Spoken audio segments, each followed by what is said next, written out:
Training పూర్తి చేసుకుని కలెక్టర్గా చార్ తీసుకుంటున్నాను నాన్న. నన్ను దీవించండి. నాకు అర్హత లేదమ్మా. కొడుకు మీద ఆధారపడి బతుకుతున్న నేను భర్తని వదిలేసి పుట్టింటికి వచ్చిన నీకు ఒక్కరోజు కూడా ఆశ్రయం ఇవ్వలేకపోయాను, ఆదరించలేకపోయాను. నీకు ఆ భగవంతుడి దీవెనలు ఎప్పుడూ ఉంటాయమ్మా.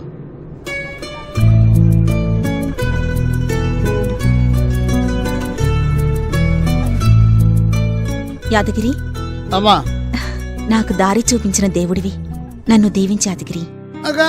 అంత పెద్ద మాటలు వద్దమ్మా. ఏ ఆసరా లేని రోజుల్లో నాకు మీ బస్తీలో నీడను కల్పించా.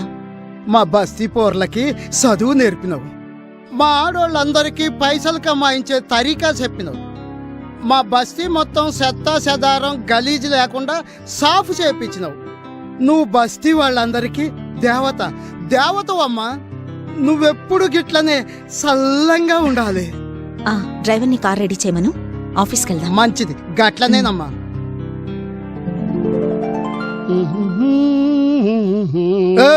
ఎవరువయ్యా నువ్వు?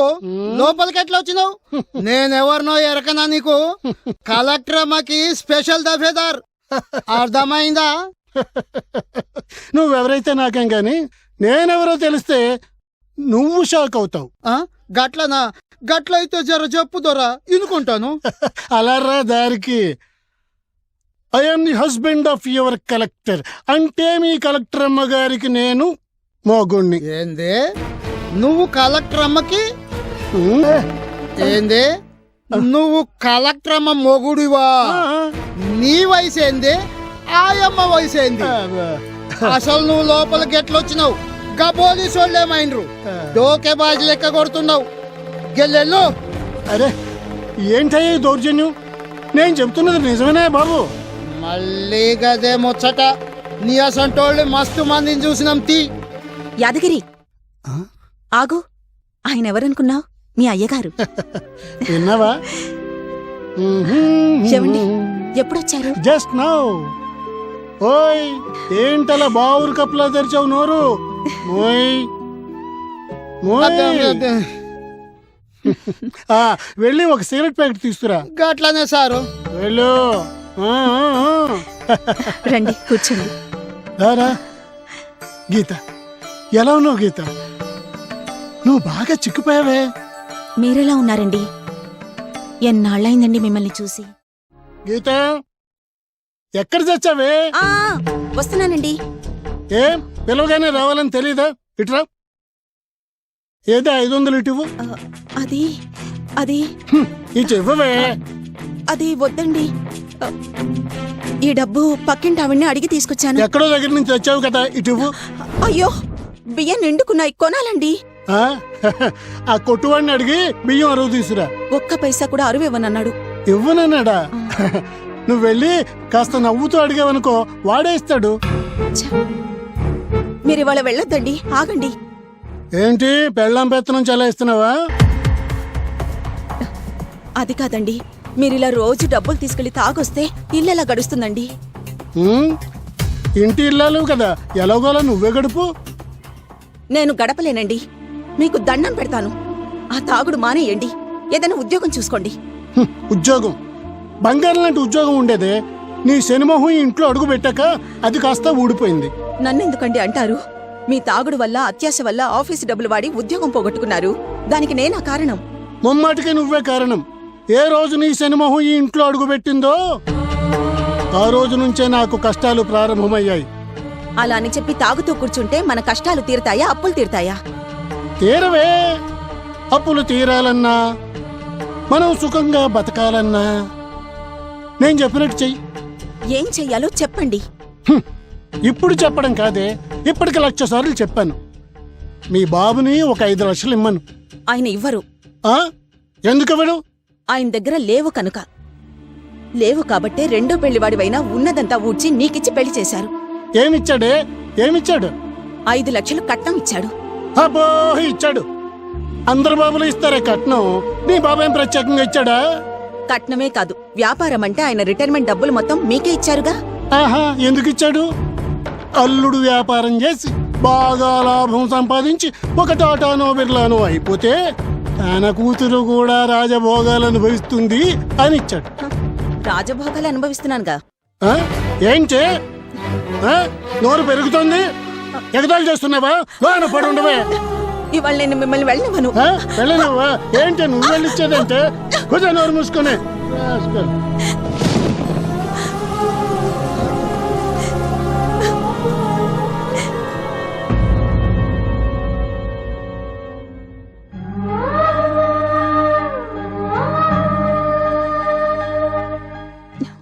సురేష్ ఇంట్లో లేడమ్మా అని నేను అడగను. ఎందుకంటే లేడని నాకు తెలుసు. అంటే లేడనే వచ్చాను. ఎందుకమ్మా అలా వణికిపోతావు? అతగాడే మాట కుదురుగా మాట్లాడు.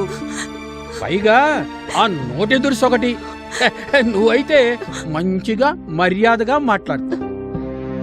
రండి, కూర్చోండి. కూర్చోవడానికి నేను రాలేదు అని నేను అనను. ఎందుకంటే కూర్చోవడానికే వచ్చాను. కూర్చొని మాట్లాడటానికే వచ్చాను.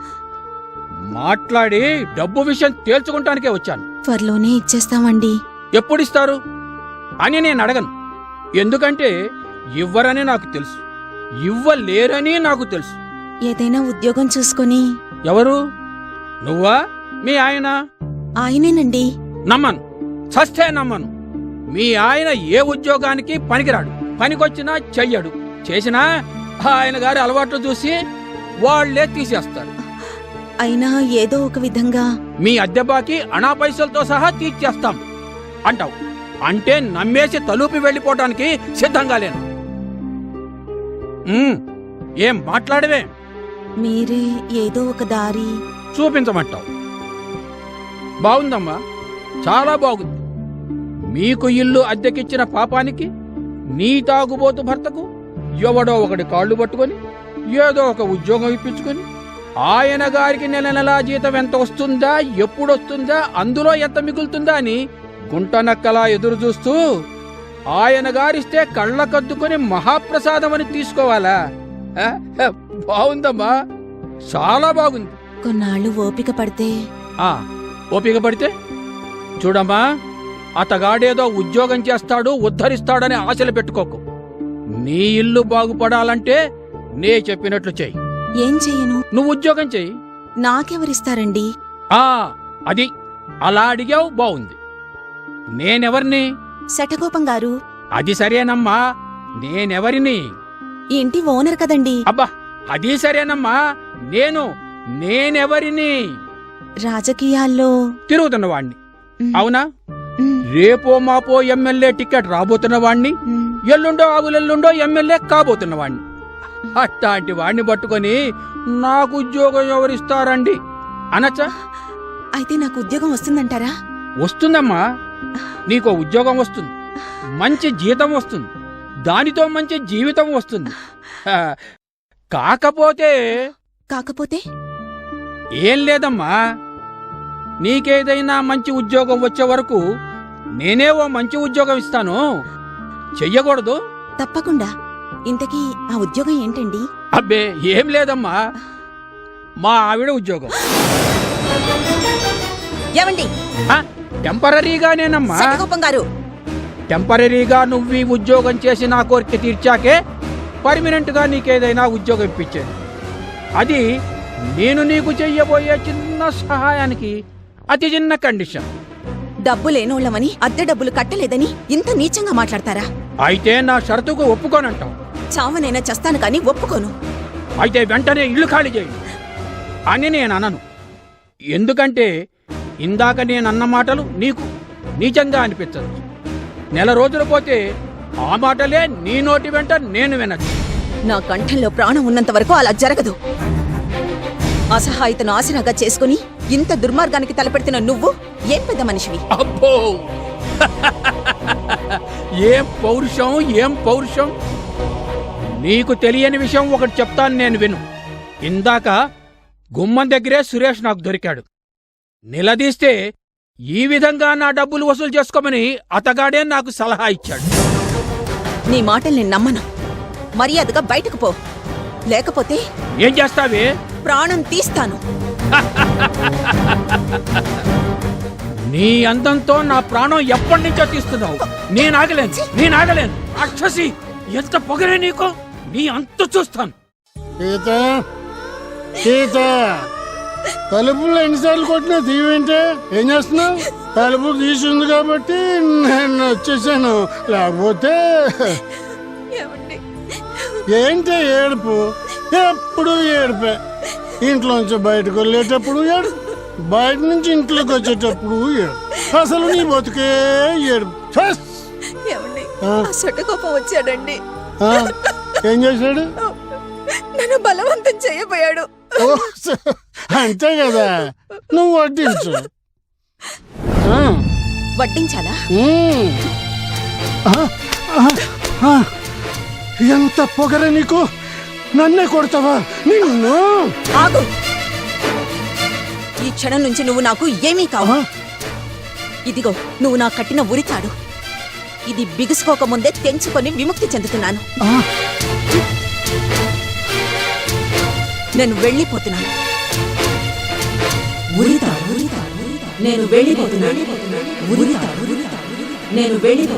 నీ పట్ల చాలా దారుణంగా ప్రవర్తించాను గీత, నన్ను క్షమించు. అయ్యో, అంత మాట అనకండి.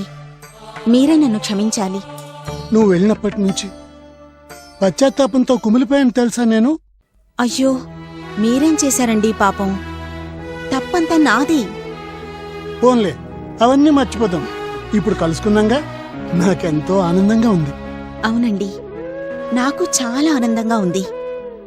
ఇక అన్ని బాధలు బాధ్యతలు మర్చిపోయి హాయిగా మీ సన్నిధిలో కాలం గడపొచ్చు. హాయిగా కులాసాగా గడుపుదాం. ఇక నాకీ ఉద్యోగాలు ఊళ్ళెళ్ళటాలు ఏమీ అక్కర్లేదు. నా మీద కొండంత ప్రేమతో ఉన్న మీరు ఈ రోజున నన్ను వెతుక్కుంటూ వచ్చారు. హాయిగా మీకు నచ్చినవన్నీ వండి పెడుతూ ఇంట్లోనే ఉంటానండి. గీత, జోక్ చేస్తున్నావా? అయ్యో, నిజం చెప్తున్నానండి. నన్ను పోషించటానికి, పువ్వుల్లో పెట్టుకుని చూసుకోటానికి మీరొచ్చేశారు. ఇక నాకీ ఉద్యోగాలు ఊళ్ళెళ్ళటాలు ఎందుకండి? What do you mean? ఏమిటి నీ ఉద్దేశం? రాజీనామా చేస్తాను. ఆ? ఏంటి, కలెక్టర్ ఉద్యోగానికి రాజీనామా చేస్తావా? నీకేమైనా మతిపోయిందా గీత? నిజమేనండి. నాకు మిమ్మల్ని చూసిన ఆనందంలో నిజంగానే మతిపోయింది. నా కలలు పండాయి. ఇక నేను కలకాలం మీ పాదసేవ చేసుకుంటూ ఉండిపోతాను. మీ సేవ కంటే నాకు కలెక్టర్ ఉద్యోగమేం గొప్ప కాదు. నువ్వు ఉద్యోగం చెయ్యాల్సిందే. ఎందుకు? ఎందుకేమిటి? డబ్బు కోసం. అదే, ఆ డబ్బే ఎవరికోసం? మన కోసం. మన కోసమా, నీకోసమా? ఏమిటి నువ్వనేది? నేనేమి అనటం లేదు. నువ్వన్నదానికి అర్థము తాత్పర్యము చెప్తున్నాను. నీకోసం, నీ తాగుడు కోసం, నీ జల్సాల కోసం నీకు డబ్బు కావాలి. డబ్బు కోసం ఇప్పుడు నేను నీకు కావాలి. ఆ డబ్బే లేని నేను నీకు ఇంకెప్పటికీ అక్కర్లేదు.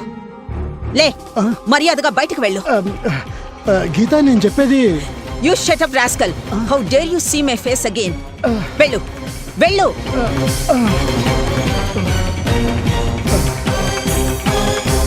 యాదగిరి, ఈ ముఖాన్ని చాలా జాగ్రత్తగా గుర్తుపెట్టుకో. ఎందుకో తెలుసా? ఎందుకమ్మా? ఎందుకా? మనిషి రూపంలో ఉన్న ఈ మృగం మళ్ళీ మన ఇంటి ఛాయలో కనిపించకుండా తరిమి తరిమి కొట్టడానికి. ఎట్లనా? ఇక చూడు. అరే, నూకు పడేస్తాను. ఆగు. ఇన్నాళ్ళు నాకు రక్షణగా నిలిచిందెవరో తెలుసా? నా ఆత్మవిశ్వాసం. నన్ను ముందడుగు వేయించిందెవరో తెలుసా? నా పట్టుదల. నన్ను వెన్ను తట్టి ప్రోత్సహించిందెవరో తెలుసా? నా ఆశయం. నీలాంటి మృగాలు నన్ను ఎన్ని వేటాడాలని చూసినా ధైర్యంగా నిలిచింది ఆ అండతోనే. వెళ్ళు, ఇంకెప్పుడు నా వైపు కన్నెత్తి చూడటానికి కూడా సాహసించకు. Get out and get lost. మహిళా పోరాటాలు ఎన్ని జరుగుతున్నా, షీ టీములు ఎంత పనిచేస్తున్నా, మీటూ ఉద్యమాలు ఎన్ని మొదలైనా మహిళల పట్ల గృహహింసలు, అఘాయిత్యాలు, అత్యాచారాలు ఆగడం లేదు. అందుకు ప్రతి మహిళ ఆత్మవిశ్వాసం పెంచుకోవాలని కోరుకుంటూ మా నేటి మహిళ ఆదర్శం కావాలని ఆశిస్తున్నాం.